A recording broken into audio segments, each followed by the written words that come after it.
Assalamualaikum warahmatullahi wabarakatuh. Apa kabar Ananda Soleh dan Solehah? Semoga selalu sehat dan semangat. Pada video kali ini kita akan belajar tema 1, muatan ilmu pengetahuan alam, yakni tentang alat gerak hewan. Makhluk hidup dikatakan bergerak apabila mampu berpindah dari satu tempat ke tempat lainnya.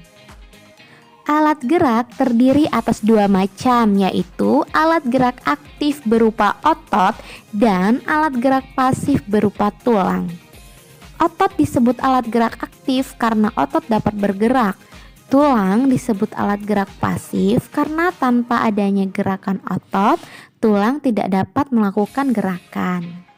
Hewan dibedakan menjadi hewan bertulang belakang atau vertebrata dan hewan tidak bertulang belakang atau invertebrata. Pertama, kita bahas alat gerak pada hewan invertebrata atau hewan tidak bertulang belakang. 1. Protozoa. Protozoa merupakan hewan bersel satu yang hidup di air. Contohnya, amoeba yang bergerak dengan kaki semu atau pseudopodia. Paramecium yang bergerak dengan rambut getar atau silia. Dan Euglena yang bergerak dengan cambuk plasma atau flagel. 2. Coelenterata atau hewan berongga.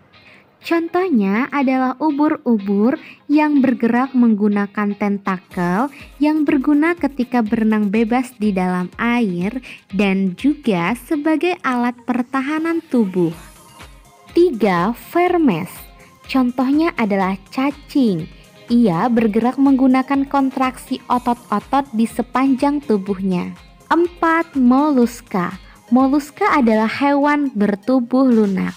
Contohnya adalah siput yang bergerak dengan kaki di perutnya, dan cumi-cumi serta gurita yang bergerak dengan kaki di kepalanya. 5. Antropoda atau hewan yang beruas-ruas. Contohnya adalah serangga, laba-laba, kepiting, dan lipan yang umumnya memiliki alat gerak berupa kaki.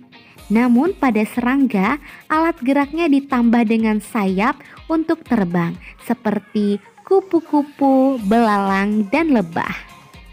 Pembahasan selanjutnya adalah tentang alat gerak pada hewan vertebrata atau hewan yang bertulang belakang. 1. Aves atau burung, alat geraknya berupa kaki dan sayap untuk terbang. Burung bergerak menggunakan kedua sayapnya untuk terbang dengan cara mengepakkan kedua sayapnya ke atas dan ke bawah. 2. Pisces atau ikan. Ikan bergerak menggunakan sirip dan ekor untuk berenang di dalam air. 3. Amfibia, yaitu hewan yang hidup di dua alam. Contohnya adalah katak. Katak mempunyai tungkai belakang yang panjang dan otot yang kuat, serta mempunyai selaput pada tungkainya yang berfungsi mempermudah katak ketika berenang. 4. Reptil atau hewan melata.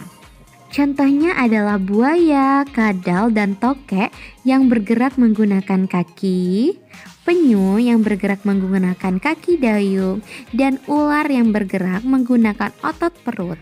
5. Mamalia, yakni merupakan hewan yang menyusui anaknya. Contohnya adalah kuda, sapi, dan kambing yang ketiganya bergerak menggunakan kaki. Pada hewan mamalia lain seperti kelawar, alat geraknya berupa sayap, dan paus serta lumba-lumba alat geraknya berupa sirip. Demikianlah materi dari Bu Guru. Sebagai tugas Ananda di rumah, silakan mengerjakan halaman 42 dan 43. Terima kasih. Ibu akhiri. Wassalamualaikum warahmatullahi wabarakatuh.